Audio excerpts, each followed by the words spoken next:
Bonjour, bienvenue dans la psychiatrie du XXIe siècle. Je suis le docteur Eric Malbos, médecin psychiatre, chercheur et designer 3D.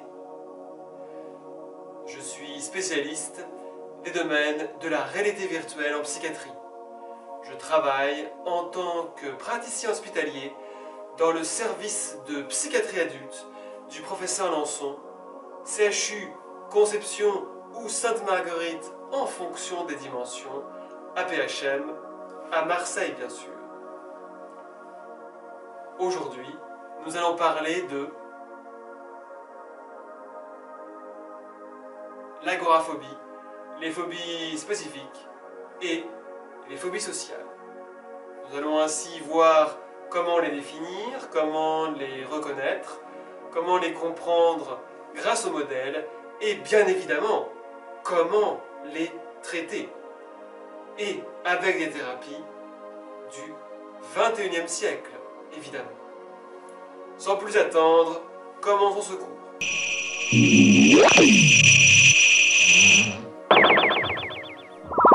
Bienvenue donc dans ce cours de la psychiatrie du XXIe siècle sur l'agoraphobie, les phobies spécifiques et les phobies sociales. Le but de ce cours, c'est de comprendre ce que c'est déjà qu'un individu normal sur le plan psychiatrique. Vous serez amené à réfléchir à la question quand vous serez psychiatre. Comprendre également quels sont les mécanismes de l'anxiété, parler de cas réels de phobie, choisir parmi les thérapies, aborder les questions de la psychiatrie de ce siècle, qui est le XXIe siècle, et saisir quelques notions comme la réalité virtuelle. Le plan, donc notion de normalité psychiatrique, on va définir également l'anxiété et les phobies et parler d'épidémiologie. Nous allons également discuter des modèles qui sous-tendent et qui expliquent les phobies, donc des modèles psychanalytiques, des modèles comportementaux, des modèles cognitifs. Nous allons parler également de cas réels, nous allons parler des thérapies. En tant que psychiatre, vous serez amené à orienter le patient vers différentes thérapies, bien sûr pharmacologie, des thérapies donc basées sur les médicaments, mais certainement vous les orienterez vers d'autres formes de thérapie autres que les médicaments, autres que la pharmacologie. Ce que vous serez probablement amené à faire, car je ne pense pas que de votre exercice, vous ne fassiez que de la pharmacothérapie. On parlera un tout petit peu de la réalité virtuelle, mais il y aura un cours spécialement dédié sur cette question, et l'avenir de la prise en charge. Alors, avant d'aborder la normalité psychiatrique, posez-vous la question, je vous pose la question maintenant, qu'est-ce que pour vous, en tant que futur psychiatre, peut-être futur psychologue, qu'est-ce que vraiment un individu normal sur le plan psychiatrique? Je vous laisse réfléchir. Alors, est-ce que c'est finalement une personne qui est comme les autres? Est-ce que c'est une personne qui se comporte comme le veut la société? Est-ce que pour vous, c'est ça une personne normale? Eh bien, en fait, c'est bien plusieurs définitions qu'on retrouve. La normalité statistique, c'est-à-dire que là, cela veut dire qu'un individu normal est un individu qui correspond à la moyenne d'une population, dans sa personnalité, dans son type de comportement. L'inconvénient de ce concept, c'est que donc l'individu normal est un individu moyen, donc médiocre finalement. Il y a ensuite la normalité sociétale ou idéale. Là, la normalité correspond à un modèle qui est édicté par un collectif, par une société, par un gouvernement. Le pathologique est donc celui qui ne suit pas les règles, pas les normes d'un gouvernement, d'une société ou d'un collectif. Donc finalement, un individu rebelle, un individu anticonformiste, serait alors considéré comme pathologique. Par exemple, les peuples caraïbes, qui vivaient autrefois dans les Antilles, eh bien, ils étaient cannibales. La normalité sociale était donc le cannibalisme. Donc, si vous n'étiez pas cannibale, vous n'étiez pas normal. On voit tout de suite le problème qu'il y a dans cette définition de normalité. La normalité fonctionnelle est, à mon avis personnel, probablement la définition la plus équilibrée, puisqu'ici ce n'est pas en fonction de quelque chose d'externe, d'une norme, d'une moyenne, des autres. C'est l'individu qui fonctionne à l'optimum de ses capacités, à l'optimum de ses caractéristiques propres. Mais ceci, bien sûr, sans souffrir, ni sans faire souffrir les autres. C'est un point essentiel. Car à ce moment-là, finalement, on pourrait dire que le docteur Hannibal Lecter, dans Le Silence des agneaux, fonctionne à l'optimum de ses capacités, mais il fait souffrir les autres. Donc c'est important qu'il y ait cette notion d'épanouissement, mais qui n'entraîne pas de souffrance pour l'individu ou pour les autres. Nous avons enfin la normalité dynamique, c'est la capacité du sujet à créer de nouvelles normes lorsque la situation le réclame. Donc en fait, c'est sa capacité à s'adapter au contexte, à la situation. Donc le sujet pathologique est celui qui va réagir de la même façon, quelle que soit la situation. Maintenant que vous avez compris ces notions de normalité, car vous serez amené à avoir une opinion, un jugement, un avis sur des sujets que vous recevez dans votre hôpital, dans votre cabinet ou dans votre clinique. Et nous rejoignons ici notre ami, vous l'avez reconnu, c'est, je vous laisse attendre réflexion, Freddy Krueger. Pourquoi parler de ce personnage ici? Parce que, vous allez le voir, dans la culture, dans la religion, dans les mythes, eh bien, on cherche souvent à provoquer de l'anxiété, à provoquer de la peur, en fait, dans la population. Freddy Krueger est un exemple hollywoodien, où le cinéma cherche à provoquer de l'anxiété chez vous, chez le spectateur. Alors, est-ce que vous le reconnaissez, celui-ci? Un grand classique, c'est bien sûr Dracula. Là, donc, il s'agit d'un exemple tiré de la littérature. C'est dans les livres, notamment ceux de Bram Stoker, qu'on retrouve ce personnage, mais aussi Anne Rice, dans Entretien avec un vampire. Donc là, la littérature va provoquer de l'anxiété, de la peur chez les lecteurs. C'est ce qu'on cherche un peu à provoquer. Avez-vous reconnu cet acteur? Bien sûr, ceux qui ont vu Le Seigneur des Anneaux ont reconnu Saruman ou Star Wars pour le comte Dooku. C'est Christopher Lee. On ne se contente pas en fait de créatures humanoïdes puisque les monstres également, le bestiaire dans la mythologie ou dans les films a pour but de provoquer l'anxiété, la peur chez les personnes. Là vous reconnaissez bien sûr Alien, le film de Ridley Scott, le design est de Giger, de ce monstre particulier.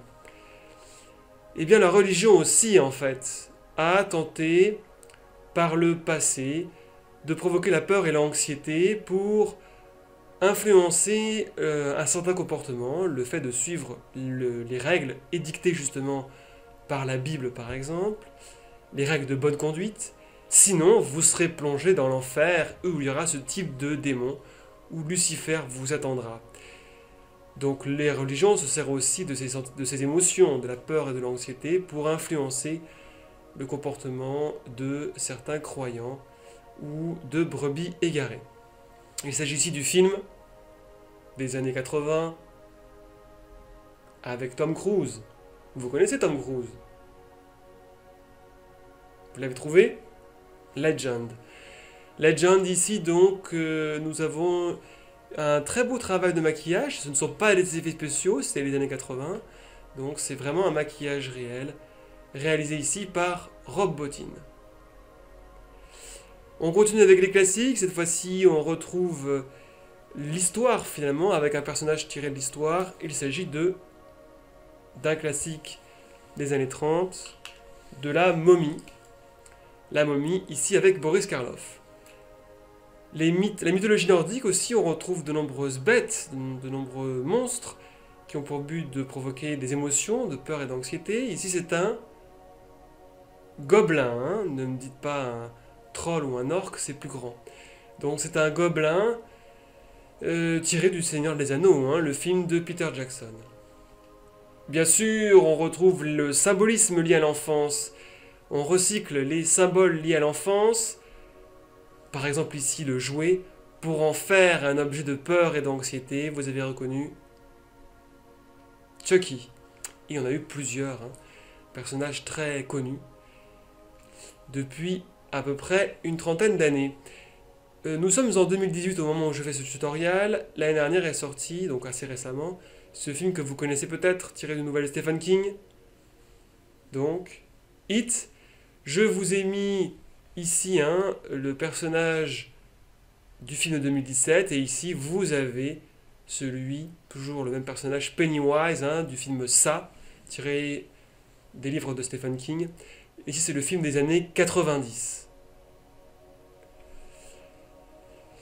On voit ici qu'on recycle également un symbole, un personnage lié à l'enfance pour provoquer, pour imprimer la peur et l'anxiété chez le spectateur ou le lecteur. Eh bien, les monstres, c'est pas seulement un mythe qui est international ou qui est national, il peut y avoir aussi des monstres locaux, toujours dans le but de provoquer la peur et l'anxiété, comme ici, dans la région, la fameuse Tarasque, le Tarascon, que l'on voit dompté par une fidèle, une croyante, une jeune femme pieuse, bien sûr, qui est Sainte Marthe. Alors, la définition de l'anxiété, je sais que vous pouvez le trouver sur Wikipédia, ou dans vos cours, mais je ne peux pas faire autrement que de l'aborder quand même. C'est une vigilance douloureuse, donc les patients anxieux sont des patients qui sont très vigilants, avec un sentiment d'attente, d'appréhension, et l'anxiété, c'est un point normal, c'est un point important, pardon, c'est une réaction normale en réponse au stress. Donc l'anxiété, il faut bien le dire aux patients, c'est un phénomène normal, on l'éprouve tous avant un examen, par exemple, avant un événement important, et elle peut aider des personnes à gérer une situation difficile, voire même avoir une force surhumaine. C'est le cas par exemple de Angela Cavallo qui avait réussi à soulever une voiture lorsqu'elle avait voulu sauver son fils qui était coincé sous la voiture. L'anxiété lui a donné une force surhumaine. Bon. Mais quand l'anxiété devient excessive, trop intense et prolongée, à ce moment-là, elle rentre dans le cadre de la pathologie, dans le cadre des troubles anxieux. Une autre façon de voir et de distinguer la peur de l'anxiété, c'est que l'anxiété est un état émotionnel, un état d'esprit qui est tourné vers l'avenir. La personne anticipe ce qui va se passer. Le patient va anticiper que l'avion va s'écraser, qu'on va se moquer de lui, qu'on va penser qu'il est fou, qu'il va s'étouffer, qu'il va perdre le contrôle. Donc on retrouve bien que cette notion, cette idée que l'esprit est tourné vers l'avenir dans l'anxiété, on anticipe à l'avance évidemment des événements négatifs ou des dangers menaçants. Très succinctement, le stress, j'en parle juste pour vous dire qu'il se définit aussi, il concerne également pas seulement les individus mais également les organismes comme des cellules, et il s'agit juste de l'incapacité finalement d'un organisme de répondre de manière appropriée aux menaces physiques ou émotionnelles, qu'elles soient réelles ou imaginaires. La peur, quant à elle, je vous l'ai dit, c'est le présent, donc c'est une réaction émotionnelle face à une menace perçue dans l'immédiat. C'est donc un mécanisme de survie de base. Alors, ça c'est quoi? C'est de la peur ou c'est de l'anxiété? C'est bien sûr de l'anxiété. Regardez bien, son regard est bien fixé vers quelque chose, vers un objet menaçant. C'est l'immédiat, c'est le présent, c'est la peur. Là nous avons, reconnaissez-vous, ce grand artiste français? Oui, c'est le mime Marceau, qui exprime très bien quel type d'état d'esprit. Je vous écoute. L'anxiété. Pourquoi? Parce que regardez son regard, il ne fixe pas quelque chose de précis. Il est en train d'imaginer visiblement, il anticipe une situation, il est bien dans l'avenir. Son attitude est en flexion, il est replié sur lui-même, il est tendu, il se ronge les ongles. Le mime Marceau exprime ici très bien ce que c'est que l'anxiété. Alors, les troubles anxieux regroupent, c'est une famille qui regroupe de nombreuses pathologies qui ont comme symptôme central l'anxiété. On va y retrouver certes le sujet d'aujourd'hui, c'est-à-dire l'agoraphobie, les phobies sociales, les phobies spécifiques, mais on retrouve aussi le trouble de panique, le trouble anxieux généralisé et le trouble obsessionnel compulsif. Je vous rappelle que depuis le DSM-5, le stress post-traumatique et l'état de stress aigu ne font plus partie des troubles anxieux. Alors, le DSM-5, vous savez peut-être comment c'est organisé, c'est très spécifique, c'est organisé par chapitre avec des numéros, donc 300.29, 300.23, 300.22. Bon. La phobie spécifique, c'est une peur marquée et persistante qui est déclenchée par la présence ou l'anticipation, justement, d'une situation ou d'un objet. Les araignées, les chiens, voler en hauteur, être dans un ascenseur, etc. Comme la claustrophobie, ou alors l'aviophobie, ou la peur de conduire. La phobie sociale, c'est la peur ici d'être dans une situation sociale où la personne serait amenée à être jugée, ou alors à être exposée à des personnes non familières, et du coup elles craignent elles craignent en fait l'idée qu'on pourrait mal les juger. On va me trouver fou, on va me trouver ridicule, on va me trouver idiot, sont les idées les plus fréquentes. Donc en fait, c'est lorsque ce qui le gêne, c'est lorsqu'il y a une éventuelle observation attentive par autrui. L'agoraphobie, c'est ici la peur d'être dans des situations où il est difficile ou embarrassant de s'extraire. Donc du coup, elle est liée à la peur, en général, de développer des symptômes qui sont liés à l'anxiété, comme des étourdissements, de l'hypersudation. La personne a donc peur d'avoir ces symptômes, en fait d'avoir finalement une attaque de panique presque, et de ne pas pouvoir sortir à temps. Nous allons maintenant parler, dans le cadre de ces phobies, des environnements qu'ils redoutent. Là, par exemple, à votre avis, quel type de phobique a peur de cette situation? Je vous écoute. Comment? Ah, oui. Donc là, il s'agit effectivement de l'agoraphobie, mais aussi de la claustrophobie, puisque dans les deux cas, les personnes se retrouvent coincées avec plein de passagers. C'est donc un cauchemar pour eux. Ici, c'est bien sûr à Tokyo, aux heures de pointe, avec nos amis japonais. Voilà tout à fait ce que redoute qui? Eh bien, l'aviophobe. Il a peur que l'avion s'écrase. Mais l'agoraphobe et le claustrophobe auront aussi peur de prendre l'avion, mais pas pour les mêmes raisons. L'aviophobe, lui, craint que l'avion s'écrase. L'agoraphobe, lui, va avoir peur de ne pas pouvoir sortir. Le claustrophobe, lui, va avoir peur de rester coincé et surtout de s'étouffer ou de suffoquer. Vous voyez que donc, il peut y avoir finalement un même lieu que plusieurs phobiques différents redoutent, mais pour des pensées ou des raisons différentes. Les lieux clos, ça c'est ce que va redouter le claustrophobe, mais aussi l'agoraphobe, le fait de rester coincé, et pour le claustrophobe, le fait de s'étouffer, de suffoquer. Les hauteurs, un classique que vous recevrez aussi dans votre hôpital, cabinet ou clinique. Donc c'est la peur des hauteurs, l'acrophobie. Ah, c'est la mode du vintage, en tout cas en 2018, surtout le vintage des années 80. Donc ici, les contacts sociaux, encore plus avec des extraterrestres, sont craints par les phobiques sociaux. Ici, on reconnaît le film E.T. de Steven Spielberg. Et effectivement, ce qu'ils craignent, c'est d'être mal jugé. Ça veut dire discours, rassemblement, etc. Ça, la foule, les rituels rythmiques, c'est-à-dire les concerts, la danse, les rituels rythmiques sont évidemment redoutés par les agoraphobes qui ne pourront pas partir facilement, ou les claustrophobes qui auront peur de suffoquer. Les insectes, eh bien, qui les redoute les insectes? Comme cette magnifique araignée qui a combien d'yeux? 8, exactement. Alors, qui redoute ce type de situation, ce type... ici, c'est une arachnide, les insectes et les araignées, ce n'est pas la même chose. Oui, effectivement, là, c'est l'arachnophobie. C'est une phobie spécifique. Ah, regardez cet animal charmant! À votre avis, il s'agit bien d'un chien, tout à fait. Qui a peur des chiens? Souvent, donc, le préfixe est grec.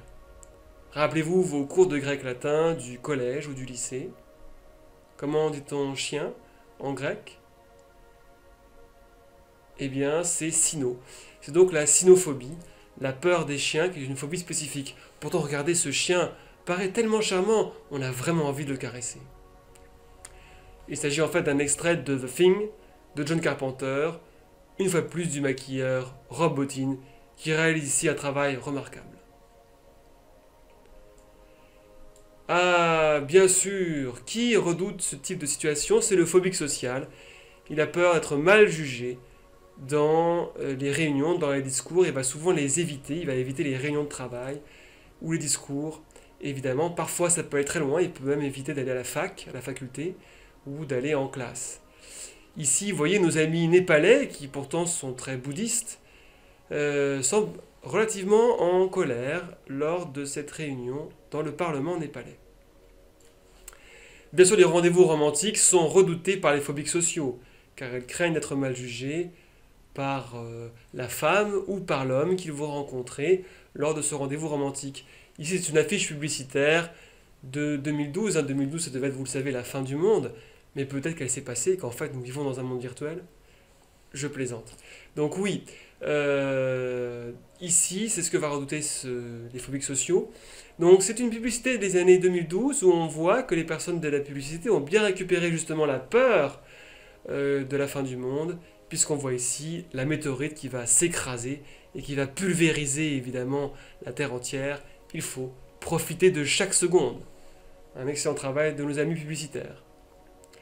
Donc en pratique, vous en tant que psychiatre, qu'est-ce que finalement vous allez avoir comme troubles anxieux, comme phobies les plus fréquentes à votre hôpital, au CHU, ou alors au cabinet ou en clinique? Eh bien, je vous ai mis vraiment en violet les plus fréquentes, dans les phobies spécifiques. La peur des avions, eh bien vous en avez beaucoup qui viennent en fait se présenter à l'hôpital, pour être traités bien sûr. La peur des hauteurs est aussi fréquente. La peur d'être enfermé, claustrophobie, de suffoquer dans l'ascenseur. La maxophobie, j'en vois beaucoup au CHU, donc dans le service du professeur Lançon, qui est la maxophobie, donc la peur de conduire. Alors évidemment, c'est à Marseille. Marseille, vous le savez, la ville la plus embouteillée de France, et la troisième de France. Il serait peut-être temps de revoir un petit peu le mode de direction et à Marseille. Nous en reparlerons en 2058. En tous les cas, donc, ce sont les phobies spécifiques que vous rencontrerez le plus fréquemment dans votre exercice. Après, nous en avons d'autres que j'ai vues effectivement au CHU, comme la cynophobie, je vous l'ai dit, la peur des chiens, la musophobie, la peur des rats, c'est pas très fréquent, mais j'en ai effectivement vu quelques-uns que j'ai traités. L'aquaphobie, non, ce n'est pas la peur de boire de l'eau, sinon personne ne serait déjà morte. C'est la peur de nager.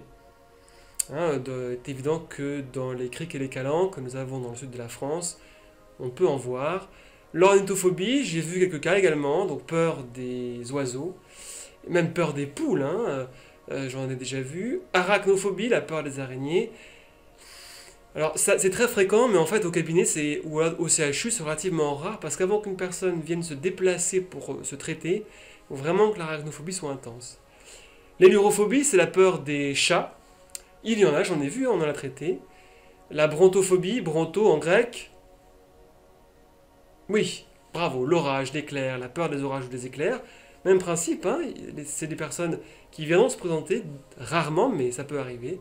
La frigophobie, cas exceptionnel, c'est non pas la peur des Esquimaux ou des glaces, mais c'est la peur du froid. Donc la personne va éviter le rayon frais des supermarchés, va éviter l'air conditionné, va éviter de s'approcher des frigos. Alors évidemment, ça peut prêter à sourire, c'est sûr que être psychiatre, c'est des moments très amusants aussi, mais ces cas sont réels et la personne souffre vraiment parce que ça entraîne une invalidité assez importante.